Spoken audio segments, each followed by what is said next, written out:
Good evening dear students, എല്ലാവർക്കും യാക്ക് അക്കാഡമിയിലേക്ക് സ്വാഗതം. So നമ്മളിന്ന് പഠിക്കാനായിട്ട് പോകുന്നത് വിജയനഗര റൂൾ എന്ന് പറയുന്ന ഈ ഒരു പോർഷനാണ്. സോ നമുക്ക് പാഠത്തിലേക്ക് കടക്കാം. The Vijayanagara rule. So hope you have learned about the Mughal dynasty that ruled Delhi during the medieval period. Different dynasties existed in South India also during this period. The most prominent among them was the Vijayanagara kingdom. നമ്മൾ പഠിച്ചിരുന്നു മധ്യകാലഘട്ടത്തിൽ നമ്മുടെ ഇന്ത്യയിൽ നിലനിന്നിരുന്ന പ്രധാനപ്പെട്ട ഒരു dynasty ആയിരുന്നു Mughal dynasty എന്ന് പറയുന്നത്. അതേപോലെ തന്നെ നമ്മുടെ സൗത്ത് ഇന്ത്യയിലായിട്ട് ദക്ഷിണേന്ത്യയിലേക്ക് വരുന്ന സമയത്ത് അവിടെ പ്രിവെയിൽ ചെയ്തിരുന്ന ഒരു പ്രധാനപ്പെട്ട ഡൈനാസ്റ്റിയാണ് ഇത് വിജയനഗര സാമ്രാജ്യം എന്ന് പറയുന്നത്. അപ്പോൾ ഈ ഒരു ചെറിയൊരു ടോപ്പിക്കാണ്, എന്താണ് വിജയനഗര സാമ്രാജ്യം എന്ന് നമുക്ക് നോക്കാം. The Vijayanagara and Hampi. Vijayanagara, city of victory, was the name of both a city and a kingdom. The city was discovered in 1565 CE and remained only in the minds of the people. അപ്പോൾ വിജയനഗര എന്ന് പറയുന്ന ഈ ഒരു സാമ്രാജ്യത്തിൻ്റെ ഈ ഒരു പേര് ഒരു സിറ്റിയുടെയും അതേപോലെ തന്നെ ഒരു സാമ്രാജ്യത്തിൻ്റെയും പേരായിരുന്നു, ഒരു നഗരത്തിൻ്റെയും ഒരു സാമ്രാജ്യത്തിൻ്റെയും. The city was destroyed in 1565 CE and remained only in the minds of the people. 1565 common era, C എന്ന് വെച്ചാൽ എന്താണ്? കോമൺ എറ. 1565 ഈ ഒരു നഗരം എന്ത് ചെയ്തു, അഥവാ ഈ ഒരു സാമ്രാജ്യം നശിപ്പിക്കപ്പെടുകയും തുടർന്ന് ഇത് ജനങ്ങളുടെ മനസ്സിൽ മാത്രം നിലകൊള്ളുകയും ചെയ്തു. ഇനി ഇത് ആളുകളുടെ മനസ്സിലെല്ലാം നിറഞ്ഞു നിന്നിരുന്നത് ഏത് പേരിലാണ്? ഹംപി എന്ന് പറയുന്ന പേരിലാണ്. അപ്പോൾ നമ്മൾ ഓർത്തിരിക്കേണ്ട ഒരു കാര്യമുണ്ട്, നമ്മുടെ ഈ വിജയനഗര സാമ്രാജ്യത്തിൻ്റെ ക്യാപിറ്റൽ സിറ്റി എന്ന് പറയുന്നത് ഏതാണ്? ഹംപിയാണ്. So the ruins of Hampi were discovered in 1800 by colonel Mackenzie, an English East India Company officer.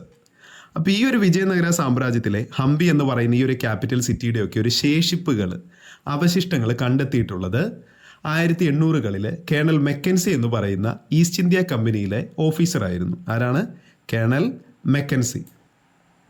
അതിനുശേഷമാണ് ഈ ഒരു സാമ്രാജ്യത്തെക്കുറിച്ചുള്ള പ്രധാനമായിട്ടും എന്ത് നടന്നിട്ടുള്ളത്? പ്രധാനമായിട്ടുമുള്ള എക്സ്കവേഷൻസ് കാര്യങ്ങളുമൊക്കെ നടന്നിട്ടുള്ളത്. നമുക്കിവിടെ ഒരു ചിത്രം കാണാനായിട്ട് സാധിക്കും. ഇത് വിജയനഗര സാമ്രാജ്യത്തിൻ്റെ ഒരു മാപ്പാണ് ഇവിടെ നൽകിയിട്ടുള്ളത്, അല്ലേ?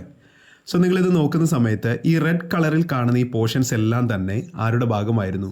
വിജയനഗര സാമ്രാജ്യത്തിൻ്റെ ഭാഗമായിരുന്നു. അപ്പോൾ ഇതിനെ ബേസ് ചെയ്തിട്ട് നമുക്ക് തൊട്ട് താഴെയായിട്ട് ഒരു ആക്ടിവിറ്റി ചെയ്യാനായിട്ടുണ്ട്. List out the present day Indian states included in city of Vijayanagara from the above map. മുകളിൽ നൽകിയിട്ടുള്ള മാപ്പ് വായിച്ചതിന് ശേഷം ഇന്നത്തെ ഏതെല്ലാം ഇന്ത്യൻ സ്റ്റേറ്റ്സ് നമ്മുടെ വിജയനഗര സാമ്രാജ്യത്തിൻ്റെ ഭാഗമായിരുന്നു എന്ന് നമ്മളോട് മനസ്സിലാക്കാനായിട്ടാണ് പറഞ്ഞിട്ടുള്ളത്. സോ നമുക്ക് കാണാം, ഈ ഭാഗത്തായിട്ട് വരുന്നത് നമ്മുടെ ഏതാണ്? കേരളമാണ്, അല്ലേ? എല്ലാവർക്കും അറിയാവുന്ന കാര്യമാണ്. അത് കഴിഞ്ഞ് കേരളത്തിന് തൊട്ടിപ്പുറത്തായിട്ട് നമ്മുടെ ഏത് സ്റ്റേറ്റ് ഉണ്ട്? തമിഴ്നാട് വരുന്നുണ്ട്. അതോടൊപ്പം തന്നെ തൊട്ട് മുകളിലായിട്ട് കർണാടക വരുന്നുണ്ട്. പിന്നെയും തൊട്ട് മുകളിലായിട്ട് ആന്ധ്രാപ്രദേശ് വരുന്നുണ്ട്. പിന്നെയും അതിൻ്റെ മുകളിലായിട്ട് തെലുങ്കാന വരുന്നുണ്ട്. ഈ സൈഡിലായിട്ട് നമുക്ക് ആരെ കാണാം? ഗോവ കാണാനായിട്ട് സാധിക്കും. അപ്പോൾ ഇന്നത്തെ ഏതൊക്കെ പ്രസൻറ്റ് സ്റ്റേറ്റ്സ് ആണ് ആ ഒരു കാലഘട്ടത്തിൽ നിലനിന്നിരുന്ന വിജയനഗര സാമ്രാജ്യത്തിൻ്റെ ഭാഗമെന്ന് ചോദിച്ചാൽ ഏതൊക്കെയാണ് വരുന്നത്? കർണാടക, ആന്ധ്രാപ്രദേശ്, തമിഴ്നാടു, തെലുങ്കാന, ഗോവ തുടങ്ങിയിട്ടുള്ള നമ്മുടെ സൗത്ത് ഇന്ത്യയിലുള്ള പ്രധാനപ്പെട്ട സ്റ്റേറ്റുകളാണ്. ഈസി ആക്ടിവിറ്റിയാണ്. സോ നമ്മൾ കണ്ടിന്യൂ ചെയ്യാം. ഏതെല്ലാം സാമ്രാജ്യങ്ങളായിരുന്നു വിജയനഗര സാമ്രാജ്യത്തിൽ പ്രധാനമായിട്ടും ഭരണം നടത്തിയിട്ടുള്ളത് എന്നതിനെ ആസ്പദമാക്കിയിട്ടുള്ള ഒരു ടേബിളാണ് നമുക്കിവിടെ നൽകിയിട്ടുള്ളത്. അപ്പോൾ വിജയനഗര സാമ്രാജ്യം സ്ഥാപിച്ചിട്ടുള്ളത് 2 സഹോദരന്മാരായിരുന്നു.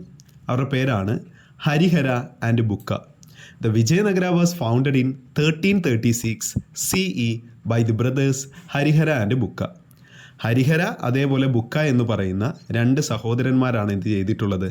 1336 1336 നമ്മുടെ വിജയനഗരം എന്ന് പറയുന്ന ഈ ഒരു സാമ്രാജ്യം സ്ഥാപിച്ചിട്ടുള്ളത്. ഇനി ഇവർ വരുന്ന ഡൈനാസ്റ്റി എന്ന് പറയുന്നതാണ് സംഗമ ഡൈനാസ്റ്റി എന്ന് പറയുന്നത്. ഏത് ഡൈനാസ്റ്റിയിൽ പെട്ട ആളുകളാണ് ഹരിഹരയും അതേപോലെ ബുക്കയും എന്ന് പറയുന്നത്? സംഗമ ഡൈനാസ്റ്റി. അപ്പോൾ സംഗമ ഡൈനാസ്റ്റിയിൽ ഉൾപ്പെട്ടിട്ടുള്ള ഹരിഹരയും ബുക്കയും സ്ഥാപിച്ച സാമ്രാജ്യമാണ് ഇത് നമ്മുടെ വിജയനഗര സാമ്രാജ്യം. ഇനി ഇതിന് ശേഷം രണ്ടാമതായിട്ട് വന്നിട്ടുള്ള ഡൈനാസ്റ്റിയാണ് സാളുവ ഡൈനാസ്റ്റി എന്ന് പറയുന്നത്.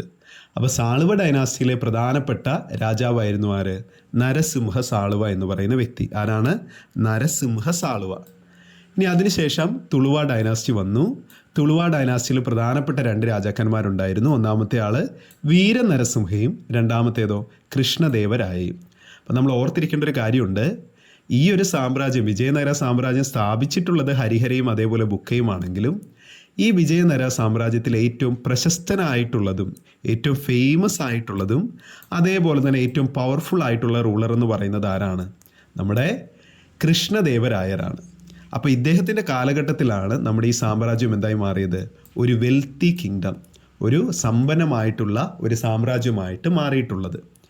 ഇനി നമ്മുടെ ഏറ്റവും അവസാനത്തെ ഡൈനാസ്റ്റി രാജവംശം എന്ന് പറയുന്നതാണ് ഇത് അരവിഡു ഡൈനാസ്റ്റി. അരവിഡു ഡൈനാസ്റ്റിയിൽ 2 രാജാക്കന്മാരുണ്ട്, തിരുമലയും വെങ്കിട ഫസ്റ്റും.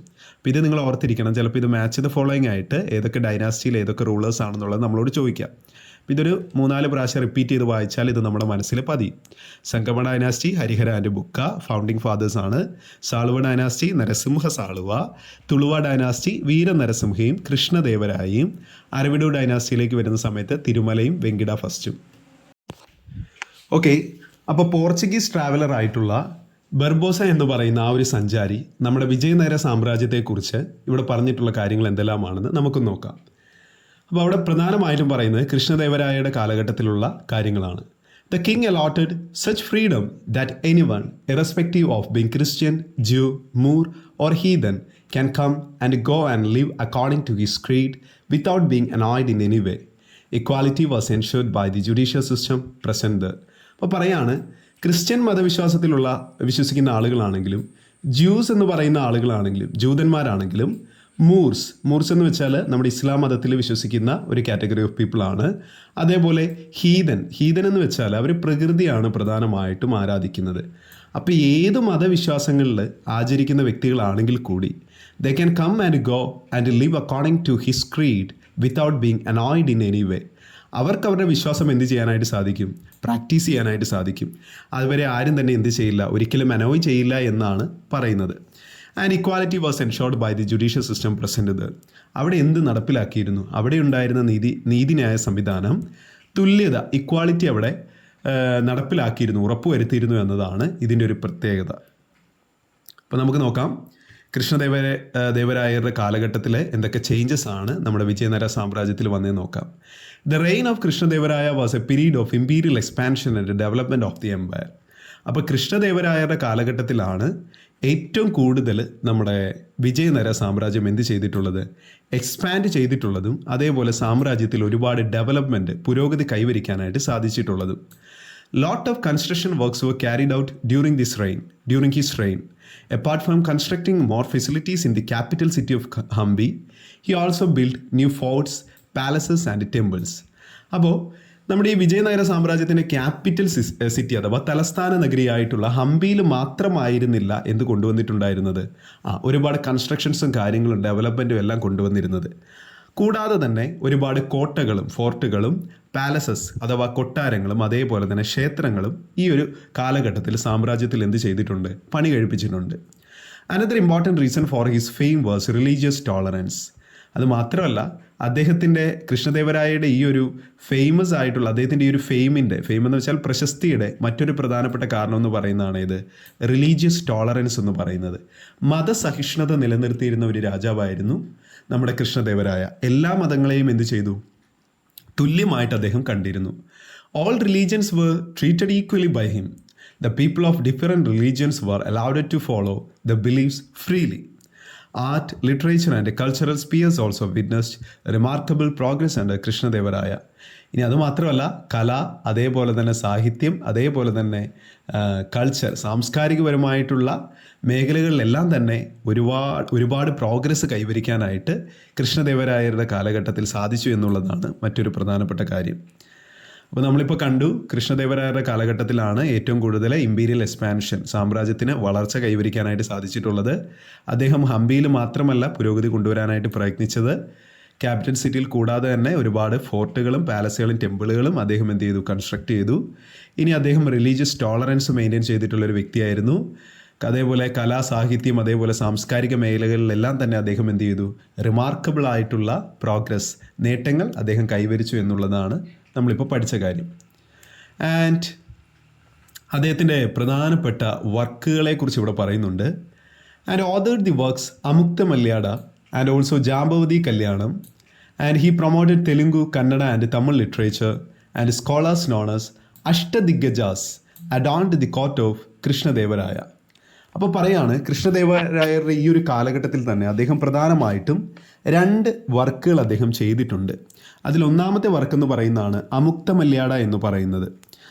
അതുകൂടാതെ തന്നെ ഇതൊരു പോയമാണ്, ഒരു എപ്പിക്കായിട്ടുള്ളൊരു പോയമാണ്. And it tells about the story of the Andal, a Tamil saint and also a devotion to Lord Vishnu. വിഷ്ണുവിൻ്റെ ഭക്തിയായിട്ടുള്ള അണ്ടാൾ എന്ന് പറയുന്ന ആ ഒരു സെയിൻറ്റിൻ്റെ കഥ പറയുന്ന ഒരു പോയമാണ് ഇത് അമുക്ത മല്യാട എന്ന് പറയുന്നത്. ഇനി അതുകൂടാതെ ജാമ്പവതി കല്യാണത്തിലേക്ക് നമ്മൾ വരുന്ന സമയത്ത് it is A Sanskrit drama about the Lord Krishna. അപ്പോൾ നമ്മുടെ കൃഷ്ണനെ കുറിച്ചുള്ള ഒരു കുറേയധികം കാര്യങ്ങൾ പറയുന്ന ഒരു ഡ്രാമയാണ് ഇത് നമ്മുടെ ജാമ്പവതി കല്യാണം എന്ന് പറയുന്നത്. ഇനി ഇത് കൂടാതെ അദ്ദേഹം എന്ത് ചെയ്തിട്ടുണ്ട്? അദ്ദേഹം തെലുങ്കു, കന്നഡ അതേപോലെ തമിഴ് ലിറ്ററേച്ചറിനെ, സാഹിത്യങ്ങളെ അദ്ദേഹം ഒരുപാട് എന്ത് ചെയ്തു, പ്രൊമോട്ട് ചെയ്തിട്ടുണ്ടായിരുന്നു. ഇനി അദ്ദേഹത്തിൻ്റെ ഈ കൊട്ടാരത്തിൽ തന്നെ അഷ്ടദിഗ്ഗജാസ് എന്ന് പറയുന്ന എന്ന് വെച്ചാൽ 8 പ്രധാനപ്പെട്ട വ്യക്തികൾ അത് എവിടെ ഉണ്ടായിരുന്നു? അദ്ദേഹത്തിൻ്റെ കൊട്ടാരത്തിലുണ്ടായിരുന്നു. അപ്പോൾ നമുക്ക് മനസ്സിലായി, അഷ്ടം എന്ന് വെച്ചാൽ എത്രയാണ്? 8 എന്നാണ് അർത്ഥം വരുന്നത്. അഷ്ടദിഗ്ഗജാസ് എന്ന് പറയുന്ന വളരെ പ്രധാനപ്പെട്ട 8 വ്യക്തികൾ എവിടെ ഉണ്ടായിരുന്നു? കൃഷ്ണദേവരായരുടെ കോർട്ടിൽ അഥവാ രാജ്യസദസ്സിൽ അദ്ദേഹത്തെ എല്ലാ കാര്യങ്ങളിലും സഹായിക്കുന്നതിന് വേണ്ടി ഉണ്ടായിരുന്നു എന്ന് നമുക്ക് മനസ്സിലായി. ഇനി അടുത്തായിട്ട് നമ്മൾ നോക്കാനായിട്ട് പോകുന്നത് the administrative system that prevailed in Vijayanagara. Vijayanagara സാമ്രാജ്യത്തിൽ ഏത് രീതിയിലുള്ള ഭരണ സംവിധാനമാണ് നിലനിന്നിരുന്നത് എന്നതാണ് അടുത്തതായിട്ട് നമ്മൾ നോക്കാനായിട്ട് പോകുന്നത്. സോ നോക്കാം. Monarchy prevailed in Vijayanagara administrative system also. Four administrative convenience the country was divided into മണ്ഡലം, നാട്, സ്ഥല ആൻഡ് ഗ്രാമ. അപ്പോൾ നമ്മൾ കണ്ടു മൊണാർക്കി സിസ്റ്റം ആയിരുന്നു വിജയനഗര സാമ്രാജ്യത്തിൽ പ്രിവെയിൽ ചെയ്തിരുന്നത്. എന്ത് ഈ മൊണാർക്കി സിസ്റ്റം എന്ന് വെച്ചാൽ രാജഭരണം. അപ്പോൾ രാജവാഴ്ചയാണ് വിജയനഗര സാമ്രാജ്യത്തിൽ ഉണ്ടായിരുന്നത്. അതുപോലെ തന്നെ ഭരണം എളുപ്പമാക്കുന്നതിന് വേണ്ടി four administrative convenience the country was divided into 4. ഭരണം എളുപ്പമാക്കുന്നതിന് വേണ്ടി സാമ്രാജ്യത്തെ പ്രധാനമായിട്ടും 4ആയിട്ട് തരംതിരിച്ചു. അതിലൊന്നാമത്തേതാണ് ഇത് മണ്ഡലം എന്ന് പറയുന്നത്, അഥവാ പ്രവിശ്യകൾ, പ്രൊവിൻസസ് എന്ന് നമുക്ക് പറയാം. രണ്ടാമത്തേത് വരുന്നതാണ് ഇത് നാട് അഥവാ ഡിസ്ട്രിക്ട്സ് എന്ന് നമുക്ക് പറയാം. അതേപോലെ സ്ഥല അഥവാ സ്ഥല അതേതാണ് സബ് ഡിസ്ട്രിക്ട്സ്, ഉപജില്ലകളായിട്ട് നമുക്ക് പറയാം. ഇനി 4മത്തേതോ ഗ്രാമങ്ങൾ, അല്ലേ? അതടങ്ങുന്നതാണ്, ഒരുപാട് വില്ലേജസ് വരുന്നതാണ് ഗ്രാമ എന്ന് പറയുന്നത്. അപ്പോൾ നമ്മൾ കണ്ടു വിജയനഗര സാമ്രാജ്യത്തിലെ അഡ്മിനിസ്ട്രേറ്റീവ് സിസ്റ്റം എന്ന് പറയുമ്പോൾ രാജവാഴ്ചയാണ് അവിടെ പ്രിവെയിൽ ചെയ്തത്, മൊണാർക്കി സിസ്റ്റം. ഇനി അത് കൂടാതെ തന്നെ for the administrative convenience it has been divided into 4. First one mandalam, second one nadu, third one sthala and fourth one is grama. Okay അല്ലേ? Fine. And there was cabinet to help the king. ഇനി ഭരണകാര്യങ്ങളിൽ രാജാവിനെ സഹായിക്കുന്നതിന് വേണ്ടി ആരുണ്ടായിരുന്നു? ക്യാബിനറ്റ് ഉണ്ടായിരുന്നു, അല്ലേ? The king had the power to demote and punish ministers. ഈ ഒരു ക്യാബിനറ്റിൽ, മന്ത്രിസഭയിൽ ഉൾക്കൊള്ളുന്ന മിനിസ്റ്റേഴ്സിനെ ഡിമോട്ട് ചെയ്യാനും പുറത്താക്കുന്നതിനും അതേപോലെ തന്നെ അവരെ എന്ത് ചെയ്യുന്നതിന് വേണ്ടി പണിഷ് ചെയ്യുന്നതിനുമുള്ള അധികാരം രാജാവിനുണ്ടായിരുന്നു. There were courts at various levels for the administration of justice. നീതി നടപ്പിലാക്കുന്നതിന് വേണ്ടി അവിടെ എന്തുണ്ടായിരുന്നു? കോടതികളും ഉണ്ടായിരുന്നു. The appellate authority was the king himself. കോടതികളൊക്കെ ഉണ്ട് എന്നിരുന്നാൽ കൂടി പരമാധികാരി എന്ന് പറയുന്നത് ആര് തന്നെയാണ്? രാജാവ് തന്നെയായിരുന്നു. Minor offences and labour disputes were dealt with the village court themself. ഇനി ചെറിയ രീതിയിലുള്ള ഒഫൻസസും അതേപോലെ കുറ്റങ്ങളും അതേപോലെ തന്നെ ലേബേഴ്സിൻ്റെ ഇടയിലുള്ള, തൊഴിലാളികൾക്കിടയിലുള്ള പ്രശ്നങ്ങളും കാര്യങ്ങളും എല്ലാം തന്നെ പരിഹരിച്ചിരുന്നത് നമ്മുടെ ഗ്രാമങ്ങളിലുള്ള കോടതികളിൽ വെച്ച് തന്നെയാണ്. നമ്മൾ കണ്ടു. അടുത്തത് നായകാസ് ആൻഡ് അമരനായകാസ്. അവിടെ ഉണ്ടായിരുന്ന സൈനിക സംവിധാനത്തെക്കുറിച്ചാണ് നമ്മളിനി നോക്കുന്നത്. Nayakas and Amaranayakas played an important role in the administration of Vijayanagara. The military commanders were known as Amaranayakas. അപ്പോൾ വിജയനഗര സാമ്രാജ്യത്തിലെ സൈനിക ഉദ്യോഗസ്ഥരെ, ഒഫീഷ്യൽസിനെ നമ്മൾ വിളിച്ചിരുന്ന പേരാണ് ഇത് അമരനായകാസ് എന്ന് പറയുന്നത്. The king allotted land known as amara to them. അപ്പോൾ കിങ് ഇവർക്ക് എന്ത് കൊടുത്തിരുന്നു? അമര എന്ന പേരിൽ അറിയപ്പെടുന്ന രീതിയിൽ ലാൻഡ് ഇവർക്ക് നൽകിയിരുന്നു. രാജാവ് ലാൻഡ് ഇവർക്ക്, ഭൂമി ഇവർക്ക് സ്വന്തമായിട്ട് നൽകിയിരുന്നു. And the administration of amara was carried out by the Amaranayakas. ഇനി അത് മാത്രമല്ല, ഇവർക്ക് ലഭിച്ചിട്ടുള്ള അമര എന്ന് പറയുന്ന ഈ ഒരു ലാൻഡിലെ അഡ്മിനിസ്ട്രേഷൻ അഥവാ ഭരണം നടത്തിയിരുന്നത് ആര് തന്നെയാണ്? നമ്മുടെ ഈ മിലിറ്ററി കമാൻഡേഴ്സ് തന്നെയാണ്. Amara Nayakas had the right to collect taxes from these areas. അപ്പോൾ അവർക്ക് രാജാവിൻ്റെ അടുത്ത് നിന്ന് ലഭിച്ചിട്ടുള്ള ഈ ഒരു ഭൂമിയിൽ നിന്ന് ടാക്സ് കളക്ട് ചെയ്യുന്നതിനുള്ള അധികാരവും ആർക്കുണ്ടായിരുന്നു? അമരനായകാസ് എന്ന മിലിറ്ററി കമാൻഡേഴ്സിനുണ്ടായിരുന്നു. The Amaranayakas paid a fixed amount to the king. അത് കൂടാതെ തന്നെ നമ്മുടെ അമരനായകാസ് ഒരു പ്രതിഫലം ഒരു കൃത്യമായിട്ടുള്ളൊരു തുക നമ്മുടെ രാജാവിന് നൽകിയിരുന്നു. They also maintained A certain number of food soldiers, horses and elephants. ഇനി അത് മാത്രമല്ല, അമരനായകാസിൻ്റെ കീഴിൽ കൃത്യമായിട്ടുള്ള ഒരു കാലാൾപ്പടയും അതേപോലെ തന്നെ കുതിരകളും അതേപോലെ തന്നെ ആനകളെയും അവർ നിലനിർത്തിയിരുന്നു. അപ്പോൾ ഈ സമ്പ്രദായം അറിയപ്പെടുന്ന പേരാണ് ഏത്? അമരനായക സിസ്റ്റം എന്ന് പറയുന്ന പേരിൽ. അപ്പോൾ നമ്മൾ അവിടെയുള്ള മിലിറ്ററി സിസ്റ്റത്തെക്കുറിച്ചാണ് ഇപ്പോൾ കണ്ടത്. അവിടെ ഏത് രീതിയിലുള്ള മിലിറ്ററി സിസ്റ്റമാണ് പ്രിവെയിൽ ചെയ്തത്? അമരനായകാസ് എന്ന് പറയുന്ന മിലിറ്ററി കമാൻഡേഴ്സ് ആയിരുന്നു ഉണ്ടായിരുന്നത്. ഇനി ഇവർക്ക് രാജാവ് ലാൻഡ് എന്ത് ചെയ്തു? അലോട്ട് ചെയ്ത് കൃത്യമായിട്ട് വീതിച്ച് നൽകിയിരുന്നു. ഇത് ഏത് പേരിൽ അറിയപ്പെട്ടു? അമര എന്ന് പറയുന്ന പേരിലാണ്. ഈ അമര എന്ന് പറയുന്ന ഈ ഒരു ലാൻഡിലെ അഡ്മിനിസ്ട്രേഷൻ ഭരണം നടത്തിയിരുന്നത് അമരനായകാസ് തന്നെയാണ്. ഇനി ഇവിടെ ഈ ലാൻഡിൽ നിന്ന് ടാക്സ് കളക്ട് ചെയ്യാനായിട്ടുള്ള അധികാരവും ആർക്ക് തന്നെയാണ്? ഇവർക്ക് തന്നെയായിരുന്നു ഉണ്ടായിരുന്നത്. ഇനി ഇവരൊരു കൃത്യമായിട്ടുള്ളൊരു ഫിക്സഡ് എമൗണ്ട് ആർക്ക് നൽകിയിരുന്നു? രാജാവിന് തിരികെ നൽകിയിരുന്നു. അതുകൂടാതെ തന്നെ ഇവരുടെ കീഴിൽ ഫുഡ് സോൾജിയേഴ്സ് അഥവാ കാലാൾപ്പടയും കുതിരകളെയും അതേപോലെ തന്നെ എലിഫൻസിനെയും ആനകളെയും എല്ലാം തന്നെ ഇവർ നിലനിർത്തിയിരുന്നു. സോ ഇത്രയും കാര്യങ്ങളാണ് നമ്മളിപ്പോൾ പഠിച്ചത്. സോ അടുത്ത കാര്യങ്ങൾ ബാക്കി നമ്മുടെ പോർഷൻ നമ്മൾ അടുത്ത നെക്സ്റ്റ് ക്ലാസ്സിൽ ഇടുന്നതാണ്. അപ്പോൾ നിങ്ങൾക്ക് ക്ലാസ് ഇഷ്ടപ്പെടുകയാണെന്നുണ്ടെങ്കിൽ ലൈക്ക് ചെയ്യുക, സബ്സ്ക്രൈബ് ചെയ്യുക. Okay, thank you.